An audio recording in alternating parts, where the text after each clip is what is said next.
आपके सामाजिक विज्ञान के परीक्षा के लिए उल्टी गिनती शुरू हो चुकी है। कहने का मतलब कि अब आपके पास बहुत कम समय बच गया है, बस कुछ ही पल का समय बच गया है। बस कुछ ही क्षण के बाद आप सभी लोग अपने अपने एग्जाम हॉल यानी कि परीक्षा हॉल में चले जाइएगा। तो चलिए इस वीडियो में हम आपको बहुत ही ज्यादा महत्वपूर्ण वायरल गेस क्वेश्चन बताएंगे जो कि आपके परीक्षा में सीधे सीधे पूछे जाएंगे। तो चलिए हम लोग फटाफट से मुश्किल से 15 से 20 मिनट के अंदर में हम लोग 80 क्वेश्चन को यहाँ पर देखेंगे जो कि आपके परीक्षा में काफी ज्यादा महत्वपूर्ण होंगे। तो हम लोग जल्दी जल्दी से एक एक क्वेश्चन को देखेंगे बिना समय गवाए हुए। तो चलिए फटाफट से आप सभी लोग जल्दी से चैनल को सब्सक्राइब कर दीजिए ताकि आगे के भी सभी वीडियो का नोटिफिकेशन आपको मिल सके, बिहार बोर्ड से संबंधित हर एक अपडेट आपके पास सबसे पहले पहुंच सके। तो चलिए पहला नंबर क्वेश्चन हम लोग देखेंगे। तो पहला नंबर क्वेश्चन कह रहा है कि कौन से युद्ध के बाद जर्मनी का एकीकरण पूरा हुआ?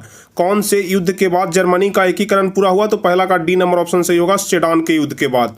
चलिए दूसरा नंबर क्वेश्चन, साम्यवादी घोषणा पत्र के लेखक कौन थे? दूसरा नंबर क्वेश्चन, साम्यवादी घोषणा पत्र के लेखक कौन थे? तो सही जवाब हो जाएगा कार्ल मार्क्स और एंगल्स, यानी कि दूसरा का डी नंबर ऑप्शन सही होगा। अगला नंबर क्वेश्चन कह रहा है कि अखिल भारतीय किसान सभा का गठन किस वर्ष हुआ था?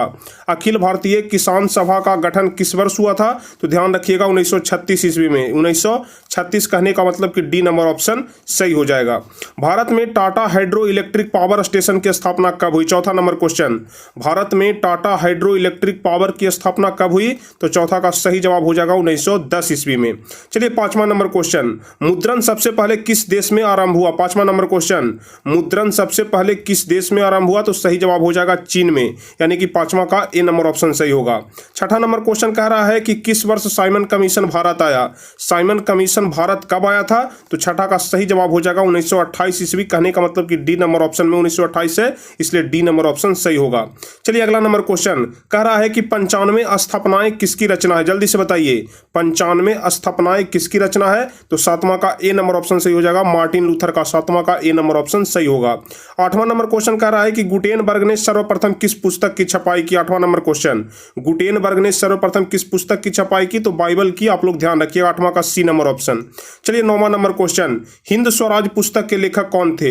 हिंद स्वराज पुस्तक के लेखक कौन थे? तो सही जवाब हो जाएगा महात्मा गांधी। नौवां का ए नंबर ऑप्शन सही होगा। 10वां नंबर क्वेश्चन कह रहा है कि औद्योगिक क्रांति योजना के तहत पहले या शुरू में कौन से उद्योग शामिल हुए थे? जल्दी से बताइए, औद्योगिक क्रांति के अंतर्गत पहले यानी कि सबसे पहले कौन सा उद्योग मिले थे? तो 10वां का सही जवाब हो जाएगा कोयला, कपास और लौह उद्योग। 10वां का ए नंबर ऑप्शन सही होगा। चलिए 11 नंबर क्वेश्चन, निम्नलिखित में से किसे साम्यवाद के संस्थापक के रूप में माना जाता है?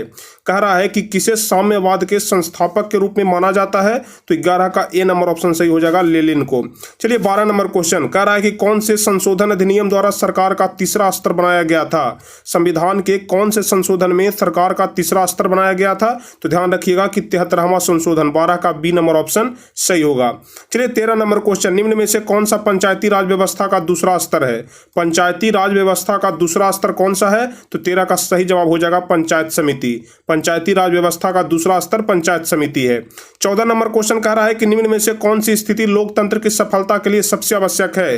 निम्न में से कौन सी स्थिति लोकतंत्र की सफलता के लिए सबसे आवश्यक है? तो 14 का सही जवाब हो जाएगा मजबूत जनमत, यानी कि 14 का ए नंबर ऑप्शन सही होगा। चलिए 15 नंबर क्वेश्चन, निम्नलिखित व्यक्तियों में से कौन लोकतंत्र में रंग भेद के विरोधी नहीं थे? लोकतंत्र में रंग भेद के विरोधी कौन नहीं थे? तो 15 का सही जवाब हो जाएगा जेड गुड, यानी कि 15 का डी नंबर ऑप्शन सही हो जाएगा। 15 का डी नंबर ऑप्शन आप लोग ध्यान रखिएगा। चलिए 16 नंबर क्वेश्चन, राजनीतिक दलों की नींव सर्वप्रथम किस देश में पड़ी? राजनीतिक दलों की नींव सर्वप्रथम किस देश में पड़ी? तो 16 का सही जवाब हो जाएगा ब्रिटेन में। 16 का ए नंबर ऑप्शन सही होगा। 17 नंबर क्वेश्चन, भारत में किस तरह के लोकतंत्र की व्यवस्था की गई है? भारत में किस तरह के लोकतंत्र की व्यवस्था की गई है? तो 17 का जवाब होगा अप्रत्यक्ष लोकतंत्र। 17 का बी नंबर ऑप्शन सही होगा। 18 नंबर क्वेश्चन, इनमें से कौन सी राज्य की विशेषता नहीं है? इनमें से कौन सी राज्य की विशेषता नहीं है? तो 18 का सही जवाब हो जाएगा इनमें से कोई नहीं, यानी कि इनमें से कोई नहीं, इसका सही जवाब हो जाएगा डी नंबर ऑप्शन सही होगा। चलिए 19वां नंबर क्वेश्चन, राजनीतिक दलों को मान्यता और उसका चिन्ह किसके द्वारा प्रदान किया जाता है? जितने सारे भी राजनीतिक दल होते हैं उसकी मान्यता और उसका चिन्ह किसके द्वारा प्रदान किए जाते हैं? तो 19 का सही जवाब हो जाएगा निर्वाचन आयोग के द्वारा, यानी कि इलेक्शन कमीशन भी जिसको बोलते हैं। 19 का सी नंबर ऑप्शन आप लोग ध्यान रखिएगा। चलिए 20वां नंबर क्वेश्चन कह रहा है कि जिस देश की राष्ट्रीय आय अधिक होती है वह देश क्या कहलाता है। तो हम आपको पहले भी बता चुके हैं कि जिस देश की राष्ट्रीय आय अधिक होती है वह विकसित देश कहलाता है। 20 का बी नंबर ऑप्शन सही होगा।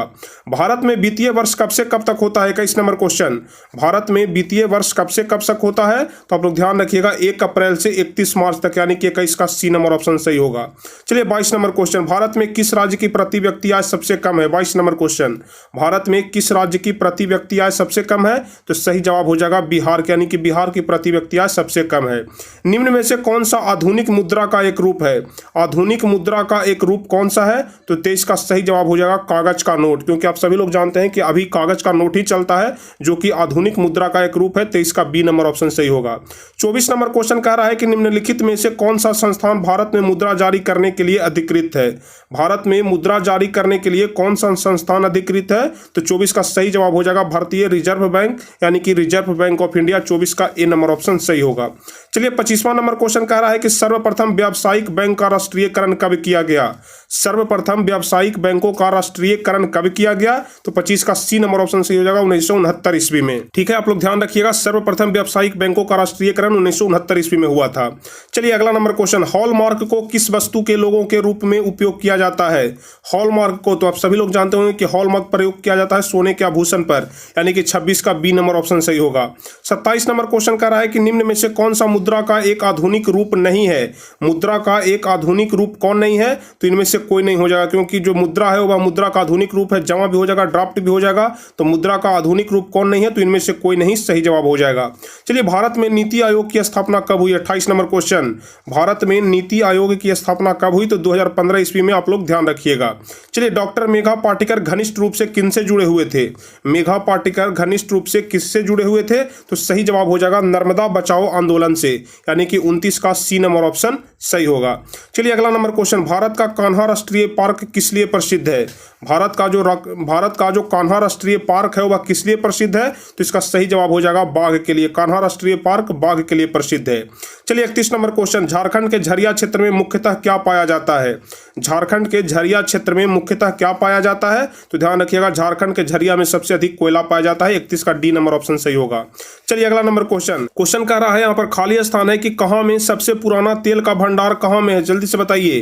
क्वेश्चन कह रहा है कि कहाँ में तेल का भंडार है, कहाँ में तेल का पुराना भंडार है। तो 32 का सही जवाब हो जाएगा डिगबोई में, यानी कि 32 का डी नंबर ऑप्शन आप लोग ध्यान रखिएगा। डिगबोई में पुराना तेल का भंडार है। 33 नंबर क्वेश्चन कह रहा है कि चावल किस प्रकार की जलवायु का पौधा है। चावल किस प्रकार की जलवायु का पौधा है। तो 33 का सही जवाब हो जाएगा उष्ण और शुष्क। ध्यान रखिएगा 33 का डी नंबर ऑप्शन सही होगा। चलिए सबसे उत्तम किस्म का कोयला कौन सा होता है। हम आपको पहले बहुत बार बता चुके हैं सबसे उत्तम किस्म का कोयला कौन सा होता है। तो ध्यान रखिएगा एंथ्रासाइड होता है। एंथ्रासाइड जो होता है वह सबसे उत्तम किस्म का कोयला होता है। विश्व पर्यावरण दिवस कब मनाया जाता है। फटाफट से अगर आप लोग जान रहे हैं तो जल्दी जल्दी से नीचे कमेंट में बताते चलिए। विश्व पर्यावरण दिवस कब मनाया जाता है। तो 35 का सही जवाब हो जाएगा 5 जून को। विश्व पर्यावरण दिवस 5 जून को मनाया जाता है। चलिए 36 नंबर क्वेश्चन कह रहा है कि परिवहन के साधनों में सबसे सस्ता परिवहन कौन सा है। परिवहन के साधनों में सबसे सस्ता परिवहन का साधन कौन सा है। तो काफी महत्वपूर्ण क्वेश्चन है, आप लोग ध्यान रखिएगा कि परिवहन के साधनों में सबसे सस्ता परिवहन होता है जल परिवहन, यानी कि 36 का बी नंबर ऑप्शन सही हो जाएगा। चलिए 37 नंबर क्वेश्चन, भारत में किस खनिज का अभाव है। भारत में किस खनिज का अभाव है। तो ध्यान रखिएगा 37 का डी नंबर ऑप्शन सही होगा लेड का। चलिए अगला नंबर क्वेश्चन कह रहा है कि कानवार या फिर कांवर झील किस जिले में स्थित है। कांवर झील किस जिले में है। 38 नंबर क्वेश्चन, तो ध्यान रखिएगा कांवर झील बेगूसराय में है। 38 का डी नंबर ऑप्शन सही होगा।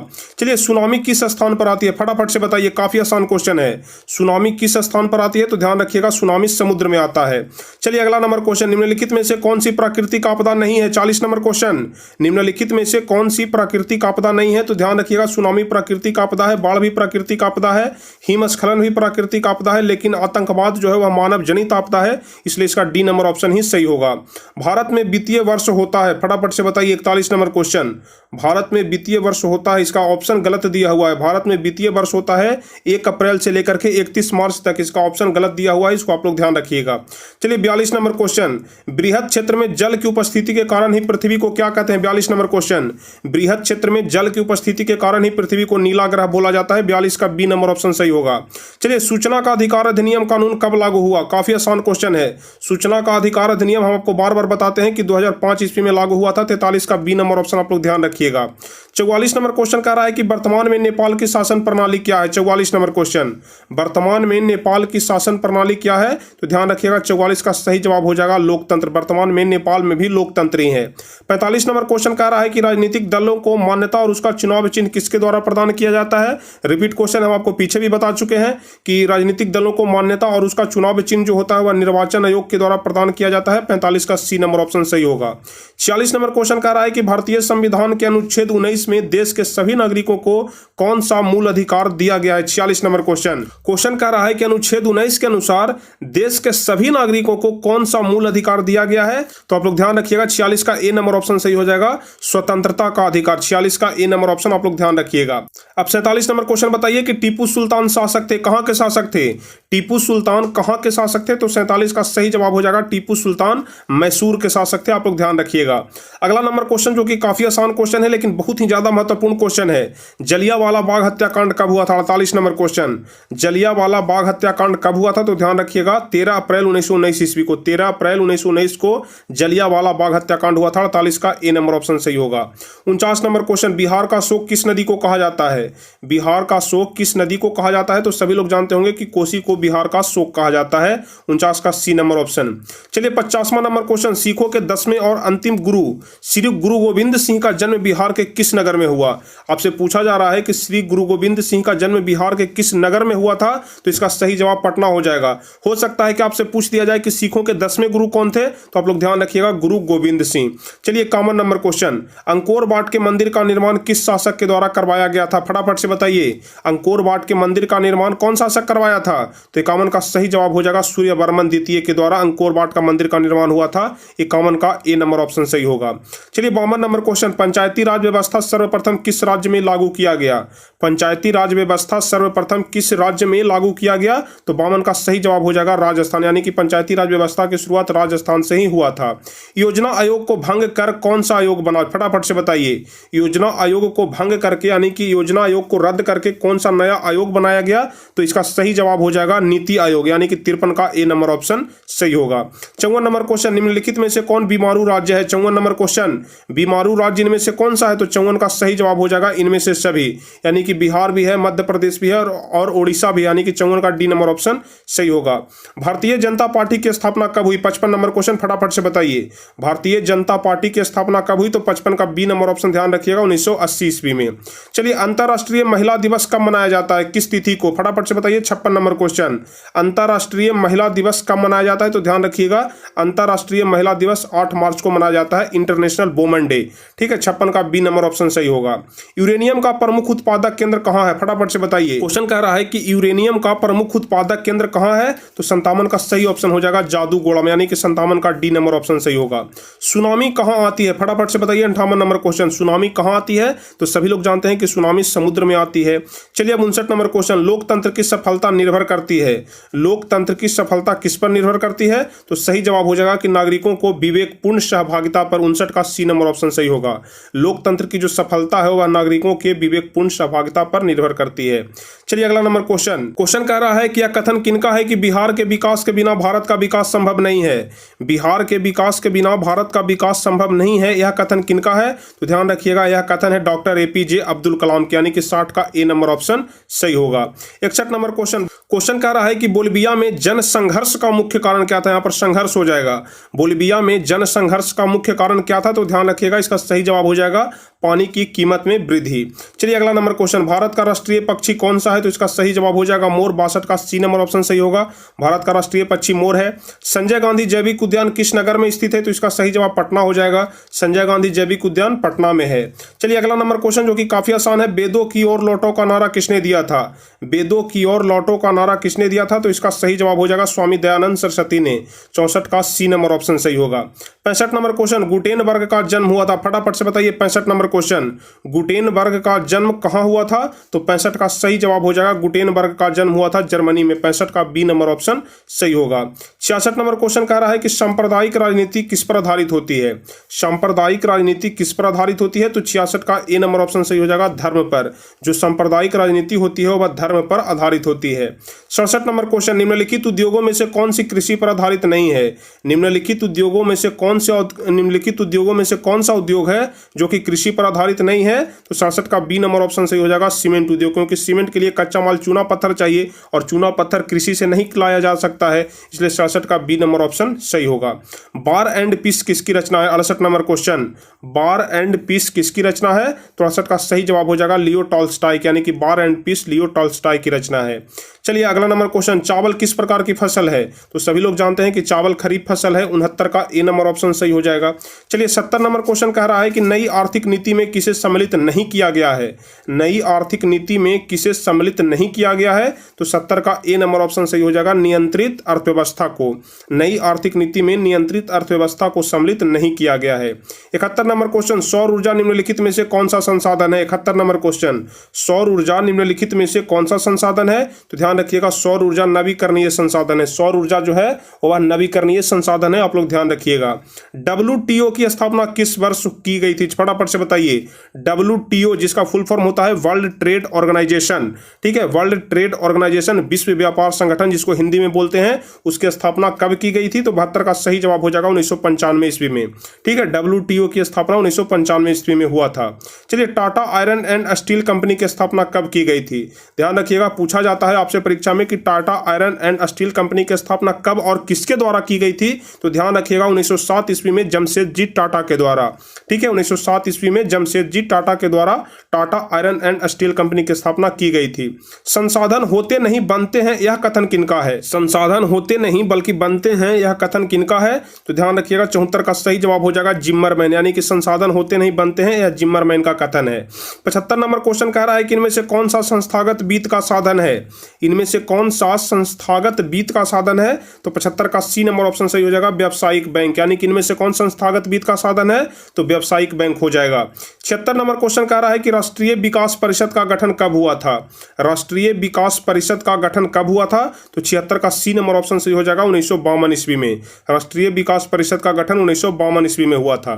77 नंबर क्वेश्चन, सविनय अवज्ञा आंदोलन किस यात्रा से शुरू हुआ है? फटाफट से बताइए, सविनय अवज्ञा आंदोलन किस यात्रा से शुरू हुआ है? तो 77 का सही जवाब हो जाएगा दांडी यात्रा, यानी कि जो 1930 ईस्वी में दांडी यात्रा हुआ था उसी से सविनय अवज्ञा आंदोलन की शुरुआत हुई।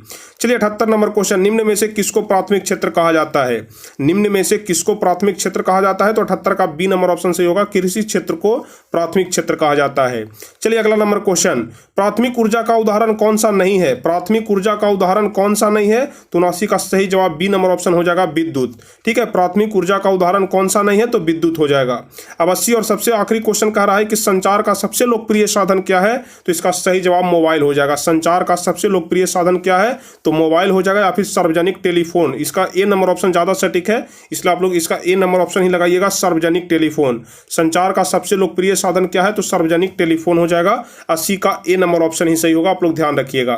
ठीक है, 80 का ए नंबर ऑप्शन। तो चलिए कुल मिलाकर के हम आपको इसमें भी 80 क्वेश्चन बताए और पिछले सेट में भी हम आपको 80 क्वेश्चन बताए थे, यानी कि दोनों मिलाकर के हम आपको 160 क्वेश्चन बताए हैं, जिसमें से आपको 40 क्वेश्चन का आंसर बताना रहेगा। यानी कि आपके परीक्षा में 80 क्वेश्चन पूछे जाएंगे, उसमें से आपको 40 का ही जवाब देना है। तो चलिए उम्मीद करते हैं कि अब आप लोग सभी लोग परीक्षा में 100% मार्क्स लेकर के जरूर आइएगा, यानी कि 80 में से 40 क्वेश्चन आप लोग बना करके जरूर आइएगा। कोशिश आप लोग को पूरा करना है कि एक भी क्वेश्चन का आंसर हम लोग गलत ना करके आवे, क्योंकि अगर आप लोग एक भी क्वेश्चन का आंसर गलत करके आइएगा तो आपको घर आने के बाद बहुत ज्यादा पछतावा होगा। कितना आसान क्वेश्चन हम छोड़ दिए। हम यहाँ से उम्मीद कर रहे हैं कि आप लोग 40 में 40 सही करके आइएगा। तो चलिए उम्मीद करते हैं कि आप सभी लोग बिंदास होकर के अब एग्जाम दीजिएगा, 100% मार्क्स लेकर के आइएगा। तो फटाफट से आप सभी लोग इस वीडियो को लाइक कर दीजिए, अपने दोस्तों को भी शेयर कर दीजिए, ताकि अपने दोस्तों को भी पता चल सके कि टारगेट बोर्ड यूट्यूब चैनल पर इस प्रकार के गेस्ट क्वेश्चन बताए गए हैं जो कि आपके परीक्षा में सीधे सीधे लड़ेंगे। तो चलिए फटाफट से अपने दोस्तों को भी शेयर कर दीजिए। और जो भी स्टूडेंट चैनल पर नए हैं, आगे बिहार बोर्ड से संबंधित किसी प्रकार का कोई भी अपडेट आता है तो सबसे पहले हम आप तक पहुंचाएंगे, लेकिन उसके लिए आप सभी लोग चैनल को जरूर सब्सक्राइब कर लीजिए, नहीं तो आपके पास नोटिफिकेशन नहीं जाएगा। तो चलिए उम्मीद करते हैं कि आप सभी लोगों को यह वीडियो काफी बेहतर लगा होगा। तो चलिए फिर मिलेंगे हम आपसे अगले वीडियो में कुछ इसी प्रकार के महत्वपूर्ण वीडियो के साथ। तब तक के लिए जय हिंद, धन्यवाद।